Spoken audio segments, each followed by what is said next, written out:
नमस्कार दोस्तों, मैं रोहन शर्मा स्वागत करता हूं सभी का आपके अपने चैनल ज्योतिषन वास्तु में। कैसे हैं आप सभी दोस्तों? आज हम बात करने वाले हैं यहां पर कोरोना की वैक्सीन के बारे में। कोरोना की वैक्सीन के ऊपर मेरे पास बहुत सारे सवाल आ रहे हैं। काफ़ी लोगों के सवाल थे कि सर वैक्सीन क्या हमें अब ले लेनी चाहिए या नहीं लेनी चाहिए, क्या ये बिल्कुल सही समय है वैक्सीन लेने का या नहीं समय है, क्या वैक्सीन लेने के बाद हमें फ़ायदा होगा या नहीं होगा। एक सवाल जो मेरे पास कॉमन आता है कि सर मैं वैक्सीन लेने जा रहा हूँ, क्या मुझे कोई साइड इफ़ेक्ट तो नहीं होंगे, और साथ ही साथ क्या जीवन भर वैक्सीन के भरोसे ही गुजारना पड़ेगा, क्या हर टाइम ड्यूरेशन के बाद वैक्सीन पे वैक्सीन लेते रहनी पड़ेगी। आखिर क्या कहती है कोरोना की कैलकुलेशन वैक्सीन के संदर्भ में, इसके बारे में हम आज इस वीडियो में बात करने वाले हैं। आज मैं आपको बताऊंगा कि वैक्सीन के ऊपर क्या कैलकुलेशन निकलती है और किस तरह से आपके लिए वो ज़रूरी है। वीडियो शुरू करने से पहले एक छोटी सी रिक्वेस्ट यहाँ पर करना चाहूँगा। अगर व्यूअर्स में आप में से कोई भी, अगर आप डॉक्टर हैं, रिसर्चर हैं, साइंटिस्ट हैं, पॉलिटिशियन हैं या फिर किसी भी फील्ड से संबंधित रखते हों, आपसे एक रिक्वेस्ट करना चाहूँगा कि मेरा जो इंटेंशन रहेगा इस वीडियो में वो सिर्फ और सिर्फ ग्रहों के आधार पर एक रिजल्ट बताने का रहेगा। ना ही तो मैं वैक्सीन के डेप्थ एनालिसिस के बारे में कुछ बात कर रहा हूँ, ना ही मैं वैक्सीन के रिसर्च के बारे में बात कर रहा हूँ, ना ही मेरा किसी देश को या किसी स्पेसिफिक कंपनी को लेकर कोई टारगेट है। मेरा जो भी कैलकुलेशन रहेगा वो प्लानिटरी पोजीशन के आधार पर रहेगा। इस बात का आप सभी ध्यान रखिएगा। तो मेरी कैलकुलेशन को गलत मत लीजिएगा और ना ही मुझे गलत समझने की कोशिश करिएगा। चलिए कोशिश करते हैं यहाँ पर कि क्या रहती है कोरोना की कैलकुलेशन वैक्सीन के संदर्भ में, इसको चेक करने की कोशिश करते हैं। थोड़ा सा पीछे जाते हैं। 2020 आप सभी को याद होगा, मैंने काफ़ी कैलकुलेशंस करी थी और वैक्सीन के बारे में सटीक एनालिसिस करके आपको बताया था। अगर आप सभी को याद हो, नहीं भी याद हो तो याद करिए, मार्च अप्रैल 2020 का समय था जब पूरा विश्व कोरोना से परेशान हो रहा था। दूर दूर तक कहीं चांसेस ही नहीं थे कि कोई वैक्सीन आएगी या कोई वैक्सीन किसी को मिल पाएगी, कोई वैक्सीन से किसी को फ़ायदा हो पाएगा। या किसी ने कहा था वैक्सीन 3 साल में आएगी, किसी ने कहा था 5 साल में आएगी, किसी ने कहा था 10 साल लगते हैं वैक्सीन को पूरी तरह से आने में। ऐसे समय में एक तरफ इटली में डेथ रेट बढ़ती जा रही थी, कोरोना पीक पर जा रहा था, विश्व की हर कंट्री बहुत ज़्यादा परेशान थी। और ऐसे समय में एक कैलकुलेशन मैंने किया था, अगर आप सभी को याद हो, शुक्र का एक ट्रांजिट होने वाला था और शुक्र के ट्रांजिट ने ही हमें दिखा दिया था कि कोई न कोई रेमेडी या कोई न कोई दवाई तो यहाँ पर काम करने लग जाएगी। अब उसी समय मैंने कुछ वैदिक रेमेडीज़ भी दी थी जिन्होंने भी बहुत अच्छा काम किया था, और साथ ही साथ वैक्सीन के भी यहाँ पर इंडिकेशंस आना शुरू हो चुके थे। और वैक्सीन के इंडिकेशंस ने हमें ये बता दिया था कि ट्रायल्स, वैक्सीन के ट्रायल्स बनना शुरू हो चुके थे, वैक्सीन के ट्रायल आना शुरू हो चुके थे, पॉजिटिव रिजल्ट्स आना शुरू हो चुके थे।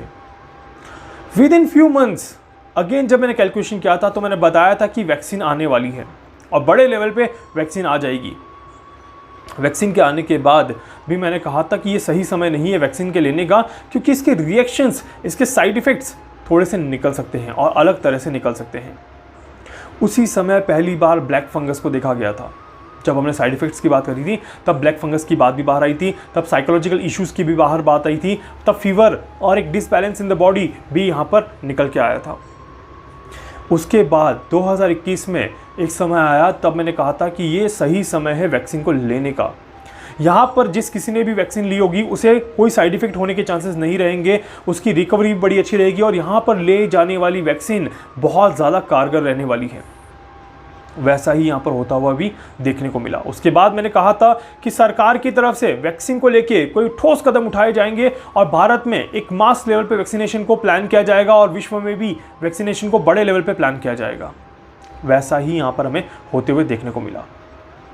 कोविशील्ड, कोवैक्सीन, कैडिला, आपका नेजल स्प्रे, आपका फाइजर और पता नहीं कौन सी वैक्सीन, एक वैक्सीन ही हर एक कंट्री के पास अपनी एक वैक्सीन हो गई आज की डेट में। चाइना के पास अपना वैक्सीन है, यूके के पास अपना वैक्सीन है, यूएस के पास अपना वैक्सीन है, भारत के पास अपना वैक्सीन है। हर बड़ी कंट्री के पास अपना एक वैक्सीन है और हर बड़ी कंट्री फिर भी कोरोना से फाइट करने में लगी हुई है, क्योंकि वैक्सीन कारगर अभी भी नहीं है। तो हमें ये तो पता चल गया कि वैक्सीन 100% रिजल्ट नहीं दे पा रही अभी भी। कहीं ना कहीं वैक्सीन में भी थोड़े से लूप होल तो है ही हैं। तो यहाँ पर जब मैंने ये कहा था कि वैक्सीन में भी लूप होल है, तो यहाँ पर एक स्टेटमेंट आया था कि वैक्सीन आपकी डिजीज़ को ख़त्म नहीं करने वाली है, वैक्सीन आपकी रोग प्रतिरोधक क्षमता को बढ़ाने वाली है। इट मीन्स कि वैक्सीन लेने के बाद भी आपको वायरस तो हो सकता है, बट डेथ के चांसेस कम हो जाएंगे। ये नहीं कहा था किसी ने भी कि डेथ नहीं होगी, सिर्फ यही कहा था कि डेथ के चांसेस कम हो जाएंगे। और उसके बाद अब हम आगे करते हैं यहाँ से कैलकुलेशन। ऑलमोस्ट सेकेंड हाफ में बहुत सारी चीज़ें होने वाली हैं। तो 2021 का जो सेकेंड हाफ रहेगा ये वैक्सीन के पर्पज़ से काफ़ी ज़्यादा महत्वपूर्ण यहाँ पर रहने वाला है। ये बात मैंने बहुत पहले ही डिक्लेयर कर दी थी कि सेकेंड हाफ में वैक्सीन के लिए काफ़ी ज़्यादा अच्छी जानकारी हमारे पास रहेगी, काफ़ी ज़्यादा अच्छी न्यूज़ हमारे पास रहेंगी। 2021 का जो सेकेंड हाफ रहेगा इसमें अब देखिए कैसे परिवर्तन आते हुए नज़र आएंगे आपको, वो मैं आपको यहाँ पर बताता हूँ। देखिए सबसे पहले तो आपने मेरा पुराना वीडियो देखा होगा, उसमें मैंने कहा था कि कोरोना रूप परिवर्तित करेगा। कोरोना ने रूप परिवर्तित भी किया, स्ट्रेन्स आते गए नए नए, और अब यहाँ पर धीरे धीरे कोरोना और भी ज़्यादा माइल्ड होता जाएगा और it will convert into the normal flu, cold flu जिसको हम कहते हैं, ये उसमें कन्वर्ट हो जाएगा। मतलब कि जुकाम, एक तरह से जुकाम के साथ साथ ये अटैच हो जाएगा। यहाँ पर जब जुकाम होता है हम क्या लेते हैं आपको पता ही होगा, विक्स इनहेलर। इनहेलर का नाम सभी ने सुना ही होगा, सभी ने यूज़ भी किया होगा। विक्स इनहेलर लिया और राहत मिल गई। वैसे ही एग्जैक्ट कोरोना की कोई ऐसी वैक्सीन या ऐसा इनहेलर आने वाला है जो कि इतनी जल्दी इफेक्टिव देगा, इतना जल्दी रिजल्ट देगा, और ये फैलेगा नहीं। ये इतना ही फैलेगा कि वो किसी को डेथ ना दे। देखिए जुकाम भी होता है ना, आप छींक दोगे किसी के पास, आप किसी के पास बैठ जाओगे तो आपका जुकाम 3 दिन में उसको लग जाएगा अगर कंटिन्यू बैठे रहोगे तो। ये बहुत नॉर्मल है जुकाम के साथ। सो ये ट्रांसमिशन हो रहा है फ्लू का, तो वैसे ही कोरोना का फ्लू इस तरह से ट्रांजिट होगा, बट उससे कोई बहुत ज़्यादा नुकसान नहीं होगा। मतलब कि 100 में से या 1000 में से 1 या 10 लोगों के साथ नुकसान हो सकता है, बट बहुत ज़्यादा लोगों के साथ नुकसान नहीं होगा। और ये बहुत जल्दी एक रिकवरी हमें दिखाता हुआ नज़र आएगा। मतलब कि वैक्सीन जो है वो बहुत जल्दी प्रभावी होते हुए यहाँ पर नज़र आने वाली है। तो ये तो कंफर्म है दोस्तों कि कोरोना का रूप जो है वो परिवर्तित होने वाला है। कोरोना से रिलेटेड कोई एक वैक्सीन यहाँ पर और आने वाली है। अब मोस्ट फेवरेबल टाइम क्या है आने का, ये आप जानने की कोशिश, अगर हमने जानने की कोशिश करें तो यहाँ पर मोस्ट फेवरेबल टाइम जो रहता है दोस्तों, ये रहता है, वैसे तो समय जुलाई से ही शुरू हो चुका है, जुलाई से ही इसकी शुरुआत हो जाएगी, बट हमारे तक जो न्यूज़ पहुँचेगी ये पहुँचेगी नवंबर 2021 से लेके फरवरी 2022 तक के बीच में। ये वो समय रहेगा जहाँ पर, जिसको हम कहते हैं द फाइनल वैक्सीनेशन और the final vaccine of corona, उसको हम यहाँ पर देख सकते हैं। ऐसे चांसेस यहाँ पर बनेंगे। तो ये भी एक बहुत अच्छा रिजल्ट रहेगा हमारे सामने कि कोरोना की कोई एक ऐसी प्रभावी दवाई आ जाएगी, कोई ऐसी प्रभावी वैक्सीन, मेडिसिन या कुछ भी ऐसा आ सकता है जो कि एक बहुत ही ज़्यादा अच्छा रिजल्ट यहाँ पर हमें दिखाएगा। तो इसके लिए दोस्तों कोरोना की वैक्सीन आने वाली है और आएंगी और अच्छे लेवल पर रिजल्ट देंगी, ये तो कंफर्म हो गया। दूसरी चीज़, क्या अभी वैक्सीन लेना सही है या नहीं है, इसके बारे में हम क्या कहेंगे। कौन सी वैक्सीन लेनी चाहिए, कौन सी कंपनी की वैक्सीन ज़्यादा अच्छी है, कोवैक्सीन सभी जगह क्यों नहीं पहुंच पा रही, ये भी एक बहुत बड़ा सवाल है। देखिए यहाँ पर अगर मैं बात करूँ दोस्तों, तो अभी के समय में आप जो भी वैक्सीन ले लें, जो भी आप वैक्सीन ले रहे हैं कोरोना के लिए स्पेशली, तो वो परमानेंट सॉल्यूशन नहीं है। मतलब कि जो अभी ले रहा है उसे भविष्य में और भी लेनी पड़ेंगी, ऐसे चांसेस तो क्लियर बनते हैं। जो नहीं ले रहा उसे लेनी चाहिए या नहीं लेनी चाहिए, इसके बारे में मैं कोई बात नहीं करूंगा। ये गवर्नमेंट का डिसीजन है और ये आपका पर्सनल ओपिनियन है कि आपको लेना चाहिए या नहीं लेना चाहिए। आप अपनी इम्यूनिटी को कैसे स्ट्रॉन्ग करते हैं, that is all your up to you, that is all your choice and it's up to you कि आप कैसे इसको करते हैं। बट मेरा इंटेंशन बताने का ये है कि अगर आप वैक्सीन लेते हैं अभी, मतलब कि ये कंफर्म है कि भविष्य में भी आपको वैक्सीन लेनी पड़ेगी, पड़ सकती है नहीं, लेनी पड़ेगी।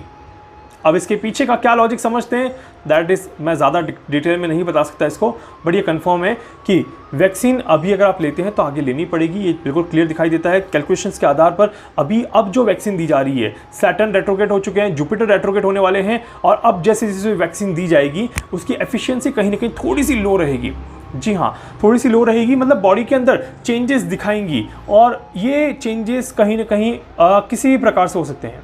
आपका इम्यून सिस्टम चेंज हो सकता है, आपका बॉडी स्ट्रक्चर में भी चेंजेस आ सकते हैं, आपकी कोई बीमारी आपको लग सकती है, या इसके कुछ नेगेटिव रिजल्ट्स भी आ सकते हैं, कुछ पॉजिटिव रिजल्ट्स भी आ सकते हैं। साइकोलॉजिकल इम्पैक्ट भी हो सकता है। तो यहाँ पर अब जो वैक्सीन दी जाएगी आने वाले 3 महीने, ये 3 महीने वैक्सीन में काफ़ी सारे बदलाव देखे जा सकते हैं। इन बदलावों को आप महसूस भी करेंगे, ऐसे चांसेस बनेंगे।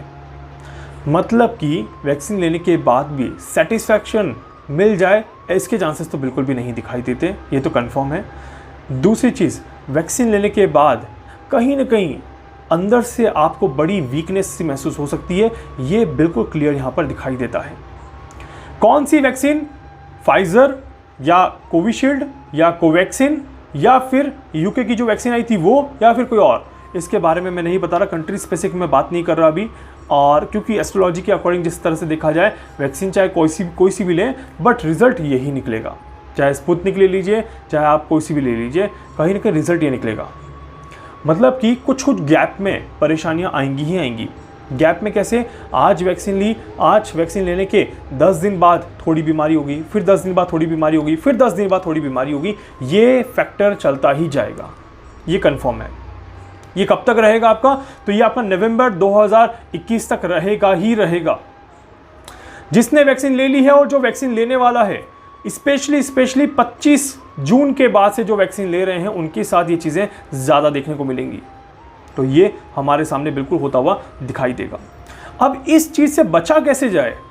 ऐसा क्या उपाय किया जाए ज्योतिष के माध्यम से, ताकि ये प्रॉब्लम हमें फेस ना करनी पड़े और इस प्रॉब्लम से हम बच के बाहर निकल जाएं? क्या कोई है ऐसा उपाय? तो बिल्कुल है ऐसा उपाय। ज्योतिष के माध्यम से आपको क्या उपाय करना है उसको भी आप नोट डाउन करिए, ताकि मैं प्रॉब्लम के साथ साथ आपको सॉल्यूशन भी बता दूं और समस्या के साथ साथ आपको राहत भी दे दूं। अब जिन्होंने वैक्सीन ले ली है या फिर जो लेने वाले हैं, जिनका शेड्यूल है, उन्हें उपाय क्या करना है? उन्हें 2 चीज़ें करनी है।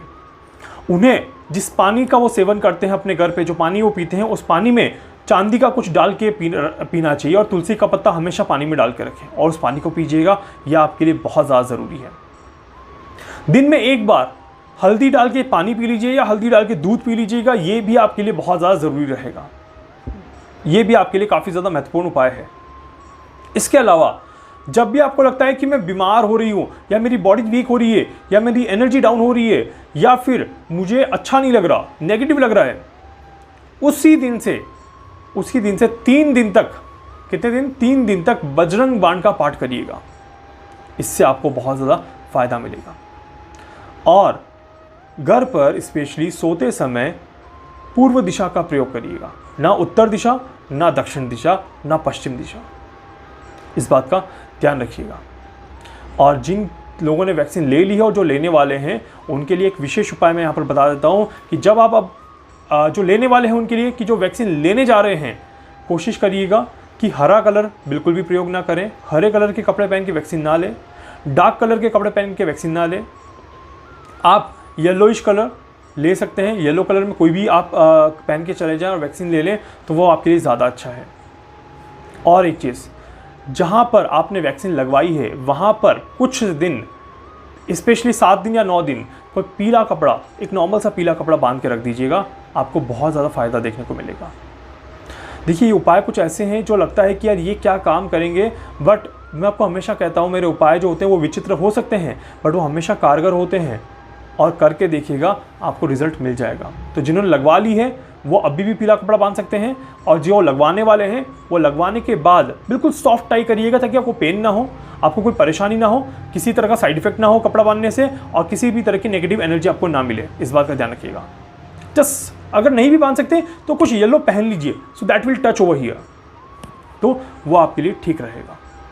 उम्मीद करता हूँ कि आपको वीडियो समझ में आएगा और वीडियो में जो महत्वपूर्ण जानकारी मैंने आपको दी है वो आपको अच्छी लगेगी। वीडियो को लाइक कर दीजिएगा, चैनल को सब्सक्राइब कर दीजिएगा, बेल आइकन पर क्लिक कर दीजिएगा। इसके अलावा अगर आप मुझसे कुछ पूछना चाहते हैं, कुछ भी जानना चाहते हैं, अपनी कुंडली का एनालिसिस करवाना चाहते हैं, आप मुझसे संपर्क कर सकते हैं।